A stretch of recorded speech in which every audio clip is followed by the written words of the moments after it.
금강경 제20강입니다. 이번 시간에는요, 제5 열이 실견분에 대해서 살펴보도록 하겠습니다. 열이 실견분, 이 소제목을 간단히 이제 풀이를 하면은 열이 이치와 같이 이런 뜻이고요. 실견은 참되게 보라라고 하는 그런 의미가 되겠습니다.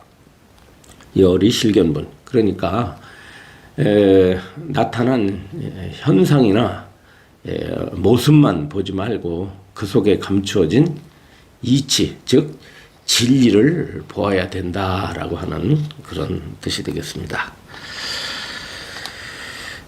본문을 읽어가면서 설명하겠습니다. 수보리여, 그대는 어떻게 생각하는가? 신상을 보고서 열애를 보았다고 할 수 있겠는가? 이렇게 물었습니다. 부처님께서 이제 수보리에게 열애의 신상을 보고서 하는데, 이 신상은 이게 몸이죠. 몸, 그냥 부처님의 몸뚱아리, 부처님의 형상을 보고서 부처를 보았다고 할 수 있겠느냐? 이렇게 물었습니다. 참 금강경에서 질문하는 이런 내용은 무척 중요해요. 특히 불상을 부처님인 줄 알고 섬기는 불자들에게는 더욱 필요한, 강조되어야 할 그런 말씀이라고 할 수가 있겠습니다. 대개 이제 불교하면은 떠올려지는 것이 산속의 절, 그 다음에 스님, 이렇게 떠올려지잖아요. 근데 그 못지않게 딱 떠올려지는 것이 뭐죠? 불상입니다. 불상. 절에 이렇게 개금을 해가지고 이렇게 거룩하게 모셔놓은 그런 형상을 떠올리게 되는데, 불자들은 그 앞에다 이제 예배를 하지 않습니까? 3배도 하고 108배도 하고 1000배도 하고, 거기다 또 갖가지 공양물을 올리기도 하죠. 그렇게 우리가 신앙의 대상으로 삼고 있는 그 부처님의 형상이 과연 진짜 부처님이냐? 라는 것을 수보리에게 묻고 있는 거예요. 수보리가 뭐라고 대답했겠습니까? 아닙니다, 세존이시여. 모습으로는 열애를 볼 수 없습니다. 왜냐하면 열애께서 모습이라 하신 것은 모습이 아니기 때문입니다. 이렇게 대답을 해요. 그러니까 아니, 불상은 진실이 아니라 할지라도, 진짜 부처님이 아니라 할지라도, 그죠? 하나의 형상이죠. 부처님이 살아계신단 말이에요. 부처님이 2500년 전에 이렇게 수보리와 문답을 할 때는 부처님이 살아계셨단 말이에요. 그렇죠? 제가 지금 이렇게 여러분들에게 강의를 하듯이 그렇게 살아계신 부처님과 살아있는 수보리의 존재가 서로 대화를 나눈다면, 현재 우리 불자님들이 절에 모셔진 불상은 거짓이라 할지라도, 아니 2500년 전 실제로 이 인간의 몸을 보이셨던, 그리고 80을 살다 가신 그 부처님을 눈앞에서 보고 있는데, 부처님께서 야, 네가 바라보고 있는 이 육신을 지금 만나서 이렇게 본다고 해서 네가 본 부처님, 네가 본 이 부처가 진짜 부처냐, 진짜 봤다고 할 수 있겠느냐? 그러면 상식적으로는 아니, 무슨 말씀이십니까? 제가 지금 눈앞에 부처님을 뵙고 지금 대화를 나누고 있는데, 부처님의 거룩한 설법을 듣고 있는데, 아니 부처님이 아니라뇨, 이렇게 대답을 해야 되는데, 수보리 존자는 역시 부처님의 뜻에 맞게 적중하게 대답을 하기를, 부처님의 그 육신을 가지고, 그 모습을 가지고 열애를 보았다고 할 수가 없습니다. 왜냐하면 열애께서 모습이라 하신 것은 모습이 아니기 때문입니다. 그랬어요. 그건 무슨 뜻이냐면 지금 부처님의 이 몸은 진몸이 아니다. 진실이 아니다라는 겁니다. 예. 진실이 아니라 그러므로 뭡니까? 뒤에 나오는 모습이 아니기 때문이라고 하는 것은 모습이라고 할 만한 것이 없다라는 의미도 되지만요. 예. 중요한 것은 진실한 부처님의 모습이 아니기 때문입니다라는 그런 대답이에요. 제가 지금 눈으로 보고 있는 몸은 부처님의 몸은 진짜 몸이 아닙니다. 다시 말하면 거짓된 몸입니다. 이렇게 대답을 한 것입니다. 예. 이와 같은 이 가르침은 사실 초기 경전에도 몇 번에 걸쳐서 언급이 되고 있습니다. 그 좋은 예가 박할리 존자와 관련된 얘기죠. 박할리라고 하는 비구가 있었는데 몸에 중병이 걸렸어요. 몸이 중병에 걸렸습니다. 도대체 회복될 가망이 없습니다. 가만히 자기 자신을 이렇게 병사를 살펴보니 더 이상 세상에 머무를 수 있는 인연이 다 된 것 같아요.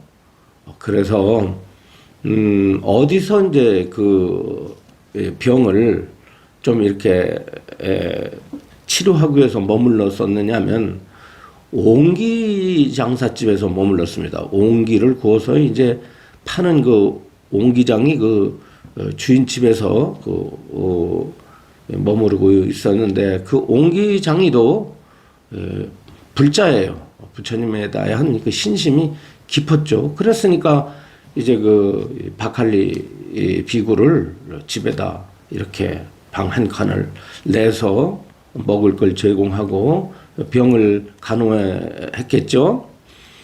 그러니까 이 박할리가 옹기장이를 부릅니다. 불러가지고 거사여, 내가 내 몸을 보건대 희유될 가망이 없습니다. 치료될 가망이 없고 얼마 안 돼서 내 목숨이 끊어질 것인데 내가 가만히 생각하니 내가 마지막 이 세상에 떠나면서 이 세상을 떠나면서 해야 할 일이 무엇인가 이렇게 생각해 보니 부처님을 뵙고 두 발 아래에 정례를 올리고 예를 올리고 말하자면 인사를 드리고 제가 목숨을 마치는 그것이 나의 마지막 소원입니다. 그러니 당신께서 뒤에 산에서 설법하고 계신 부처님께 가서 박할리 비구가 이와 같이 부처님께 마지막 인사를 드리고 세상을 뜨고 싶다고 그렇게 전하시면서 어렵겠지만 부처님께서 저한테 좀 와주셨으면 하고 그렇게 간절히 청합니다라고 이렇게 좀 부처님을 찾아가서 좀 부탁을 좀 드려라라고 했어요. 그렇게 말을 하자 이제 옹기장이가 곧 부처님 계신 정사로 가서 기원정사죠. 기원정사에 가서 부처님께 간곡히 말씀을 드렸습니다. 부처님, 당신의 제자인 박할리 비구가 몸에 병이 나서 죽게 생겼는데 마지막으로 예를 갖추고 세상을 뜨고자 합니다. 그러니 부처님께서 가주시면 좋겠습니다. 그랬더니 이제 부처님께서 그 말씀을 듣고 제자 안한존자와 함께 그 옹기장이 집을 방문하게 됩니다. 그래서 문을 열고 박할리 비구가 누워있는 문을 열고 방 안으로 들어가시려고 하니까 그 박할리 존자가 또 박할리 비구가 이렇게 자리에서 일어나려고 합니다. 아픈 몸을 좀 지탱을 하면서 예를 갖추려고 몸을 움직이죠. 그때 부처님께서 손으로 제지를 합니다. 박할리여 그대로 고요히 누워 있거라. 그래서 하신 말씀이 이것이 이제 핵심입니다. 너와 같은 육신을 보고 예배를 한들 무슨 큰 공덕이 있겠느냐라고 이렇게 비구에게 말씀하신 후 나를 보고 예배하지 말고 담마를 생각하라 그랬습니다. 담마, 밥인데 열의 가르침을 생각하라 그랬습니다. 열의 가르침을 생각하라. 법을 염하라 이렇게 나왔죠. 법을 염하라는 것은 부처님의 가르침을 생각하라는 의미도 되고요. 좀 더 수행적으로는요. 법이라고 하는 것은 이때 어떤 법이냐면 몸과 마음을 면밀히 관찰하는 그 위파사나를 가리키기도 합니다. 위파사나 수행에 몸과 마음을 들여다보는 거예요. 이렇게 몸과 마음이라는 그 현상을 몸이 어떻게 일어나고 어떻게 사라지는지, 마음이 어떻게 일어나고 어떻게 사라지는지, 또 느낌이 어떻게 일어나고 어떻게 사라지는지, 또 여러 가지 안과 밖에서 일어나고 있는 그 사실들이 어떠한지에 대해서 이렇게 집중적으로 자세히 관찰하는 것을 이것을 위파사나라고 말하죠. 통찰 수행을 하라는 거예요. 그러니까 이제 부처님께서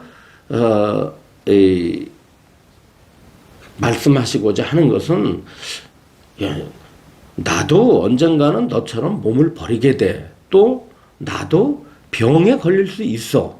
그러니 내 육신과 내 육신이 무엇이 다르겠느냐. 그리고 여기에 대해서 예배를 한들 무슨 큰 공덕이 있겠느냐라고 했어요.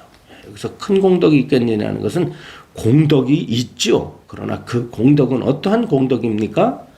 작은 공덕이다 이런 뜻이에요. 작은 공덕은 내가 비록 부처님께 그렇게 나에게 아주 정성을 바쳐서 마지막 인사를 할 정도로 그렇게 거룩한 마음으로 신심을 다 바쳐서 절을 했다 할지라도 그것은 뭐다?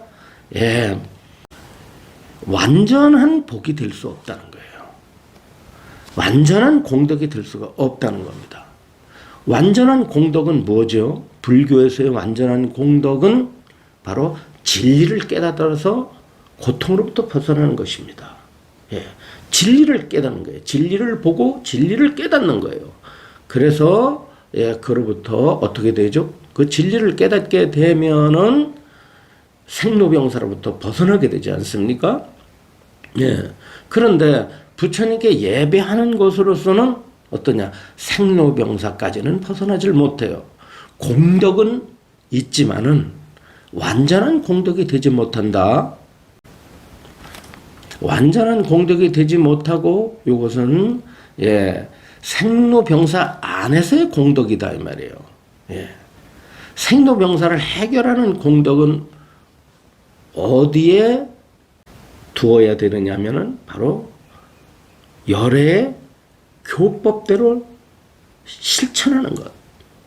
부처님의 가르침을 생각하고 부처님의 가르침을 실천하는 건데 그때 실천은 뭐겠습니까? 바로 자기 자신의 본질을 깨닫는 것이죠. 이것을 부처님께서 강조를 하시자 박하리 존자는 거기에서 일어나서 부처님께 예배하려던 행위를 멈추고 누운 채로 바로 자신의 몸과 마음을 면밀히 관찰하는 수행을 하기로 했고 그 수행을 정말 한 결과 목숨을 마치기 전에 진리를 깨달아서 담마, 법을 깨달아서 바로 윤회의 고리로부터 벗어나고 고통으로부터 완전히 벗어나는 그러한 결과를 성취하게 됩니다. 경전에서는 아라한과를 얻었다 그랬습니다. 아라한과를 얻은 후에 목숨을 마쳤다라고 이렇게 기록되어 있습니다. 그러니까 이제 많은 사람들이 뭐 부처님께 이제 예배를 하고 불상에 거기다 이제 뭐 음식을 바치고 거기다 뭐 갖가지 의식을 행하고 하니까 이제 불교를 안 믿는 사람들은 그 불상은 우상이다 뭐 이런 얘기를 하지 않습니까? 그러나 불교는 사실 불상이라고 하는 것은 결과적으로 진리를 깨닫기 위한 방법, 그리고 그 부처님을 항상 생각하고 부처님께 예배를 알고 공경을 하고 공양을 해서 얻어지는 그 공덕을 심기 위한 심이죠. 공덕을 얻게 하기 위함이죠. 단순히 부처님을 어떤 예배의 대상으로 둬가지고 그로부터 얻어지는 복만을 노리는 그런 가르침이 아닙니다. 이 말은 어떤 말씀이에요? 불교는 불상이 없이도 불교는 어떻습니까? 예. 존재하게 되고 완성할 수가 있어요. 불법은 불상이 없어도 불법은 완성될 수 있습니다. 왜냐하면 불상이 곧 진리는 아니거든요. 진리에 다다르기 위한 방편이죠.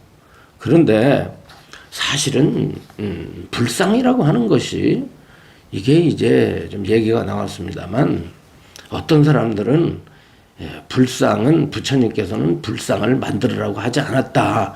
그것은 후대에 뭐 그리스의 영향, 주변 국가인 무슨 그리스의 무슨 신상의 영향을 받아 가지고 불상이 나타나기 시작했다.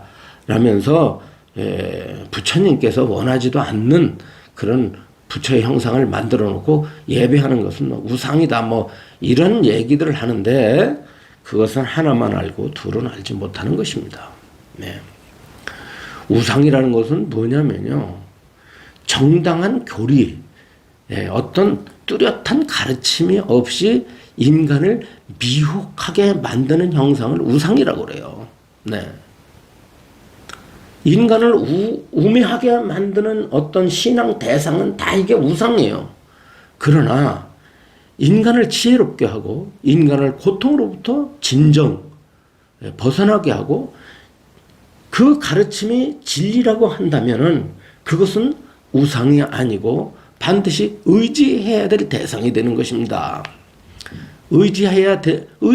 왜냐하면 직접적으로 가르침을 듣고서 진리를 깨닫고 인생의 문제를 해결할 수 있는가 하면 그렇지 못한 경우도 있거든요. 자, 저는 2500년 이상이 된 불교 속에서 가장 인간의 마음을 다스려준 불교 안에 방편이 뭐냐라고 묻는다면 부처님 형상이에요. 예.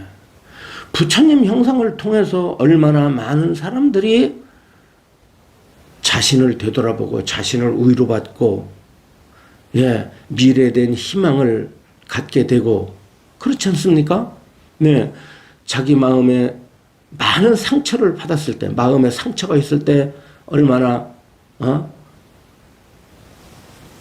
많은 불자들이 부처님 형상의 그 예배를 드리면서 자신의 한을 풀었겠어요.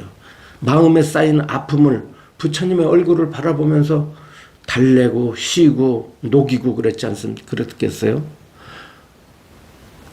또 마음속에 두려움이 있고 또 마음속에 뭐가 있겠습니까? 어떤 거 바라는 바 내가 지금 너무나 삶이 힘들어 죽고 싶어. 그리고 어떤 사람은 나는 그 사람을 죽이고 싶도록 미워. 마음에 그 악한 마음이 일어났을 때, 절망적인 마음이 일어났을 때, 그리움이 일어났을 때, 또 자신이 죄를 져가지고 어디에 자기의 죄를 갖다 풀지 못하고 가책 속에서 몸부림치고 괴로워할 때 부처님 앞에 와서 절을 하면서 자신의 죄를 참회하고 그러므로 인해서 슬픔을 다스리고 하는 등등의 인간이 겪고 있는 수많은 정신적 괴로움과 절망 등에서 벗어나게끔 한 방편이 바로 누구다? 부처님이에요. 저도 머리를 깎고 이렇게 출가자가 됐지만은 앉아서 제가 경험을 해보니까 앉아서 참선을 할 때의 마음하고요. 내가 정성껏 부처님께 정말 삼배를 할 때 그 마음의 순수성을 비춰본다면 절을 할 때 마음은요.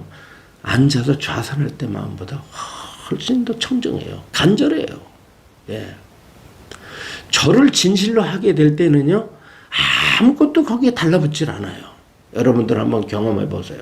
그냥 대충 뭐 이렇게 저렇게 하지 말고 뭐 숙였다 일어났다 숙였다 일어났다 하지 말고 절을 하더라도 간절하게 한번 해볼 때는 그 간절심에 뭐가 달라붙습니까? 그러나 좌선을 하겠다고 딱 앉으면 오만 가지 생각이 달라붙거든요. 예. 그래서 이 부처님을 향한 절이 뭐다? 예. 수행과도 깊은 연관이 있습니다. 따라서 부처님의 형상을 우습게 보라는 뜻이 아니에요. 무슨 말씀인지 아시겠죠? 이 법문을 잘못 알아들으면 야 불상이라고 하는 것은 그것은 공덕이 별로 없대. 그러니까 그냥 법으로 그냥 수행으로 들어가야 돼. 부처님께 예배하는 것은 부처님의 진뜻이 아니야. 참뜻이 아니야. 이렇게 한쪽으로 또 치우쳐 생각한다고 한다면 이것도 잘못된 견해입니다. 네. 여기서 부처님께서 수보리 존자에게 강조하고 싶은 것은 뭐냐면 거기에 머무르지 말라는 거죠.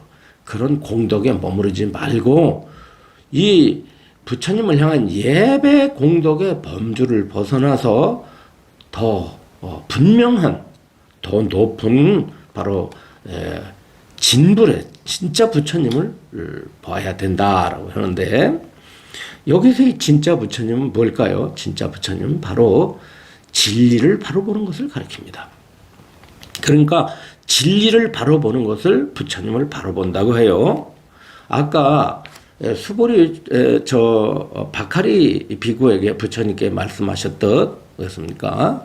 이 너와 같은 육신의 열애를 보고서 예배를 한들 무슨 공덕이 있겠느냐? 열애가 가르친 법을 봐라 그랬어요. 법. 그래서 법을 보는 자 뭘 본다? 열애를 본다 그랬습니다. 이게 유명한 말입니다. 박하리에게 부처님께서 설법한 이 가르침 비구요. 법을 보는 자 열애를 본다. 그렇죠. 왜냐하면 열애는 법의 몸이기 때문이다 그랬습니다. 그래서 이 금강경에서도 어떤 몸을 봐야 되냐? 법의 몸. 이걸 대승불교에서 강조하는 법신입니다. 법신. 예. 법의 몸. 그러니까 부처님은 육의 몸이 있고 육체의 몸이 있고 법의 몸이 있는데 육체의 몸을 통해서 법의 몸으로 가야 된다 이 말이에요. 그러니까 우리 불자님들이 단순히 절에 가서 부처님의 형상에 예배하는 것으로 끝나지 않고 그것을 통해서 법의 몸으로 회향이 되어야 된다는 것을 강조하고 있습니다. 왜냐하면 부처님의 형상에 집착을 하고 법을 보지 않는다면은 이것은 잘못된 일이죠. 그러니까 대상으로 나타나는 부처님의 몸은 이것은 진실이 아니다. 왜? 진리만이 진실이다. 왜? 부처님의 몸도 사실은 중생을 제도하기 위해서 나타난 거짓된 존재예요. 거짓. 참이 아닙니다. 왜 참이 아니에요? 태어나고 늙고 병들고 죽음이 있었어요. 부처님께서도. 부처님도 이 세상에 오셔서 어때요? 태어났지 않습니까? 어린아이의 시절이 있었고 청년기의 시절이 있었고 장년기의 시절이 있었고 노년기의 시절이 있어요. 그러다 보니까 노쇠하게 되죠. 그러니까 뭐였어? 병이 들었어요. 병이라는 게 뭐냐면 늙음 자체가 병이랍니다. 네. 우리가 늙음이 있고 늙으니까 병이 자꾸 생긴다 이렇게 말하지만 요즘 유전공학 하는 분들이 그런 얘기를 하더라고요. 늙음은 늙는다는 것은 어떻다. 세포가 이미 병 들어간다는 가는 거예요. 그러니까 늙음과 병드는 이것이 따로 있는 게 아니라 늙음 자체는 세포가 병이 들어서 그렇대요. 예, 그렇답니다. 그래서 그 어떻게 하면 세포가 병드는 걸 이것을 막느냐 그러면 병드는 것을 막으려면 어때요? 유전자를 연구를 해서 유전자 속에 늙음을 가져온 그 노화를 멈추면 된다는 거예요. 노화를 멈추면은 노화를 느리게 하거나 노화를 멈추면 병도 자연히 없어질 것 아니냐 뭐 이런 희망을 갖고 이런 어떤 계획을 가지고 바로 그 인간의 그 신체를 연구하고 나가서 이 중요한 그 유전자를 그것을 연구한답니다. 그래서 이제 여기서 마찬가지로 부처님도 이제 역시 이제 생로병사가 있다 이 말이에요. 그러니까 생로병사가 있으니까 이것은 진실이 아니다 이런 뜻입니다. 부처님께서 수부리에게 말씀하셨습니다. 이렇게 여기서 이제 무릇 모든 상은 허망하나니 만약 모든 상이 진실이 아님을 보면 곧바로 열애를 보리라 그랬는데 이 구절은요, 이 열이실견분에 나오는 이 구절은 한문으로는 이렇게 되어 있지 않습니까? 한역으로는 범소유상 개시호망 약견재상 비상 직견열애 그렇죠? 그러니까 금강경을 공부했다 하면은 요 귀절은 꼭 외워야 된다고 이렇게 과거부터 이렇게 전해 내려옵니다. 그러니까 금강경 공부하는 사람은 요거는 머릿속에 아예 외워야 돼. 범소유상, 개시여망, 약견재상, 비상, 직견열애 이렇게 이제 그걸 외워야 되는데 요거를 이제 뭐라고 그래요? 금강경 사구계라고 말을 합니다. 금강경 사구계다. 사구계라는 건 뭐냐면 부처님의 그 가르침이 지금까지 이제 설법을 하시잖아요. 그럼 설법을 하시면은 그 설법과 관련되어진 내용들을 그 이렇게 함축해서 네 구절로다가 이렇게 시처럼 표현하는 거예요. 예. 그러니까 일종의 네 구절로 된 시입니다. 그것을 사구계라고 그래요. 이게 개송이죠. 네 구절로 된 개송이에요. 그러니까 이것은 뭐야? 금강경의 어떤 내용을 좀 더 요약해서 함축해서 읊으신 시 형식의 그 노래다 이렇게 생각하시면 돼요. 그게 이제 범소유상, 개시허망, 약견재상 비상, 직전열애 이렇게 이제 말하고 있습니다. 그러니까 범소유상 읽고 두 번째는 개시허망 읽고 약견재상 비상 3구 직견열애 4구 이렇게 해서 이걸 갖다 사구절이라고 그래요. 사구계라고 말을 합니다. 한역의 모체가 되는 산스크리트 원전에는 요렇게 사구계 형식으로 되어 있지 않습니다. 그냥 산문체로 되어 있어요. 그냥 설법하신 거예요. 근데 설법하신 내용도 요거하고는 좀 다릅니다. 수부리에게 말씀하시기를 부처님의 여기 보면 30이 길상이라는 말이 나오지 않습니까? 이거는 길상 혹은 대인상 이렇게 말해요. 32가지 대인상으로서 이렇게 나오죠. 32가지 대인상은 부처님만이 가지고 있는 특별한 몸매입니다. 몸의 모습. 그러니까 관상이에요. 관상. 여러분들이 관상 여러분들 많이 듣죠. 그러니까 부처님만이 지니고 있는 특별한 관상이에요. 그러니까 머리끝부터 발끝까지 우리와 같은 보통 중생과는 다른 특별한 모습을 가지고 있어요. 그걸 갖다가 특상이라고도 그럽니다. 그래서 길상 혹은 대인상 혹은 특상 이러는데 이 특상이 뭐냐면 특상을 이거를 락샤나라고 그래요. 락샤나. 예. 이 락샤나상은 일반적인 중생의 몸이 아닌 부처님만이 가지고 있는 특별한 상이다 이러는데 이거를 이제 한역에서는 길상이라고 말해요. 30이 길상이다 그랬어요. 30길상. 그러니까 이제 부처님 보면 뭐 머리가 어떻습니까? 머리는 뭐 고동이 말린 것처럼 이렇게 말려 있잖아요. 예. 그렇다든가 눈은 눈썹은 뭐 소의 눈썹처럼 길다든가, 눈의 색깔이 뭐 검푸르다든가, 뭐 귀가 이렇게 늘어져 있다는 뭐 이런 거 있지 않습니까? 그죠? 예, 손에는 뭐 손을 내려뜨리면은 뭐 무릎 아래까지 내려오시다든가 뭐 참 희한한 그런 상을 가지고 계세요. 예, 뭐 손에 법률 마크가 있고 뭐 이런 것들이 있어요. 그런 범부와는 전혀 다른 이런 거룩한 32가지 이 관상을 이것을 32길상이라고 말을 합니다. 그런데 이 32길상의 대인상은 어떠냐? 이렇게 이제 산스크리트 원전에는 이렇게 말해졌습니다. 여기선 범수요상, 계시호망, 약견재상, 비상, 직견이라고는 전혀 달라요. 다시 말하면 어떠냐면 32 대인상은 그것은 진실이 아니다. 거짓된 것이 아니다. 거짓된 것이다. 그러므로 32길상이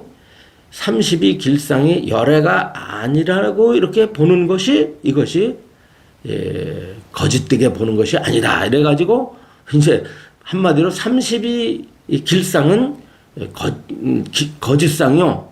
32길상이 거짓상이라고 보는 것은 바르게 보는 것이다. 이렇게 이제 설해져 있어요. 그러니까 이 산스크리트 원전에는 뭐냐면 주로 부처님의 몸매와 관련된, 관상과 관련된 것으로 이렇게 한정되어 있습니다. 부처님의 32길상은 진실이 아니니 그걸 진실로 보아서는 안 된다라고 하는 것이 산스크리트 원전의 내용이에요. 그런데 그것을 한역 경전에 와가지고는 이렇게 확대되죠. 어떻게 확대됩니까? 물은 모든 상, 범수성, 무릇 모든 상 그랬습니다. 아니 산스크리트 원전에는 그냥 부처님의 형상에게만 국한이 된 것을 이 한역에서는 이걸 누가 번역했죠? 구마라집 3장입니다. 구마라집 법사님께서 상을 그냥 부처님의 신상에만 국한된 것이 아니라 무릇 모든 상 그렇습니다. 모든 상. 모든 상이 뭡니까? 모든 상. 우리가 눈으로 보고 있는 모든 형상 뿐만 아니라 귀로 들려지는 모든 소리, 코로 냄새 맡아지는 모든 것, 혀로 맛보는 것, 그리고 감촉, 그리고 마음에서 떠올려지는 여러 가지 생각들, 이것들을 총칭해서 이렇다면 주관, 객관에 여러분들의 감각기관에 의해서 포착되어지는 일체 현상을 포함하기도 하고 또 안으로는 자기 마음에서 떠올려지는 모든 생각과 감정들까지 포함하는 모든 것을 포함한 이런 뜻이에요. 네. 그러니까 모든 재행을 가리킵니다. 모든 형성된 모든 것, 나타난 모든 것들은 다 헛되고 망령되나니 진실이 아니다라는 뜻입니다. 예. 부처님의 형상만 거짓된 것이 아니라 부처님의 몸만 거짓된 것이 아니라 내가 보고 듣고 맛보고 생각하는 모든 것들이 다 이것이 진실이 아니다 그랬어요. 그러므로 만약 이런 것들이 진실이 아니라는 사실을 바르게 보면 그렇습니다. 바르게 봤다는 게 바르게 깨달았다면 그가 곧 누구다? 그는 곧 부처님을 보는 것이다 그랬습니다. 그때 여기서요. 부처님은 어떤 분인가? 열애는 부처님은 그 깨달음에 의해서 드러난 부처님은 뭐예요? 부처님은 이건 진실 아닙니까? 진실이에요. 이것은 진실. 예. 그러니까 이것은 그냥 허망하지 않아요. 자, 범수 모든 상은 허망하지만 누구는 허망하지 않죠? 부처님 열애가 누굽니까? 부처님의 벼로예요. 부처님의 열애라고 하는 것은 중생을 교화하기 위해서 나타난 부처님을 열애라고 그래요. 이 열애라는 말은 사실 전번에도 말씀을 드렸듯 중생들이 부처님을 향해서 부르기보다는 부처님이 자기 자신을 부를 때 부처님이 자기 자신을 중생들에게 그렇게 부를 때 중생 열애라고 했습니다. 그러니까 부처님 자신을 중생 앞에서 부르실 때는 열애라고 부르셨어요. 예. 부처님이라고 부르지 않고요. 나 부처는 이렇게 말하지 않고 이 열애는 이렇게 불렀어요. 그러니까 이 열애는 누구입니까? 열애는 부처님이거든요. 예. 부처님은 진리에서 온 분이라는 뜻이죠. 왜? 열애, 진리로부터 오신 분이라는 뜻이에요. 그때 그 열애는 어떻습니까? 허망하지 않죠. 진짜 부처님은 허망하지 않은 거예요. 허망을 떠났죠. 그래서 진실이죠. 예, 대승으로 말하면 진여입니다. 진여, 참되고 한결같다. 참되고 변하지 않는다라는 뜻이죠. 예, 변함이 없다라는 건데 바로 모든 것들이 다 헛되고 망령되다는 것을 깨달았을 때 어떠냐면 그때서야 비로소 참되고 한결같은 부처님을 보게 된다라고 하는 것입니다. 여러분들이 이렇게 말을 생각해요. 이렇게 다 뭐 이 세상에 그렇게 다 허망하다고만 생각을 해? 헛되고 그렇게 망령되다고만 생각해? 이렇게 그건 왜 이렇게 불교는 그렇게 모든 걸 그렇게 부정적으로 봐? 이렇게 반문하는 계신데 여러분들 사실 불교의 궁극적 경지는요. 깨달아 가지고 진리를 깨달아서 여러분들이 부처님이 된다고 칩시다. 또 대보살이 된다고 쳐요. 그러면 이 세상은 사실 허망도 아니고 참됨도 아니에요. 허망하다 참되다라고 하는 이런 그 어떤 대립적 가치를 상대적 가치를 확 벗어나 있습니다. 딱 벗어났습니다. 예. 그 허망하다느니 참되다니 이것도 벗어나 있는데 부처님께서 왜 이렇게 설하시느냐면 중생들이 이 나타난 현상이 전부 진실인 줄 알고 전부 달라붙어 있거든요. 거기에 탐착을 하고 거기에 집착을 하고 해가지고 거기로부터 떠나지 못해서 속박을 당해서 고통을 당하는 거야. 속박당하니까 괴롭거든요. 왜 괴로워요? 속박당해서 괴로운 거예요. 우리들의 모든 정신적 괴로움은요, 모든 괴로움은 왜 생깁니까? 속박당해 있기 때문에 괴로운 거예요. 그럼 속박을 왜 당하느냐? 집착하거든요. 집착은 속박을 낳고 속박은 괴로움을 낳는 거야. 그런데 왜 속박을 당하는, 왜 집착을 하느냐 하면 진짜로 보기 때문에, 그것이 시류로 보기 때문에 그래요. 그 현상을 그 진실되다고 착각을 하기 때문에, 그러니까 내가 보고 내가 듣고 내가 맛보고 내가 생각하고 내가 알고 하는 이 등등의 안팎의 모든 경계가 이것이 진실이라고 착각하기 때문에 아까 말씀드린 여러 가지 단계의 문제들이 생기게 된 것이다. 그래서 그것을 깨뜨리기 위해서 어떻게 되느냐? 헛되고 망령된 도리를 깨달아야 돼요. 그러니까 범소유상의 개시 허망인 도리를 깨쳐야만이 허망으로부터 벗어나는 거예요. 실제적으로 보면 이 세상에 우리가 눈으로 여태까지 살아보면서 영원한 게 어디 있어요? 진실한 게 어디 있습니까? 아무리 부모가 자식을 사랑하고 그렇게 목숨을 바쳐서 사랑한다 할지라도 그것이 무슨 그게 건질 게 있나요? 실제? 그 속에서 정말 건질 게 있어요? 따지고 보면 그것이요. 정말 내면으로 들어가면 그 깊숙이 들어가면 견고하지 못합니다. 전부. 그 영원한가요? 그 사랑이? 언젠가는 떠나야 돼요. 그리고 그 속에 뭐가 있죠? 내가 자식을 아무리 사랑한다 할지라도 어때요? 그 속에 근심 걱정이 있어요. 그러니까 우리가 사랑하지만 그 사랑에 고가 있다는 뜻입니다. 그것은 무슨 말이에요? 고가 있다는 뜻은 완전치 못하다는 뜻이에요. 완전치 못하니까 우리들은 진실이라고 말을 하지만 진실이라고 여기죠. 내가 너를 얼마나 진실로 사랑했느냐. 목숨을 바쳐서 너를 갖다가 보호했고 너를 낳고 내가 보호하고 가르치고 내가 희생을 했다라는 것은 사실이죠. 중생의 어떤 감정으로는 사실이지만 그 감정이라고 하는 그 성질 자체가 견고성이 없고 실제로 그것이 어떠냐면 완성되지 못했기 때문에 본질적으로는 어떻다? 허망한 것이다 말이에요. 그래서 우리가 사랑을 하더라도 무엇을 알아야 된다? 허망도를 알아야 된다 말이에요.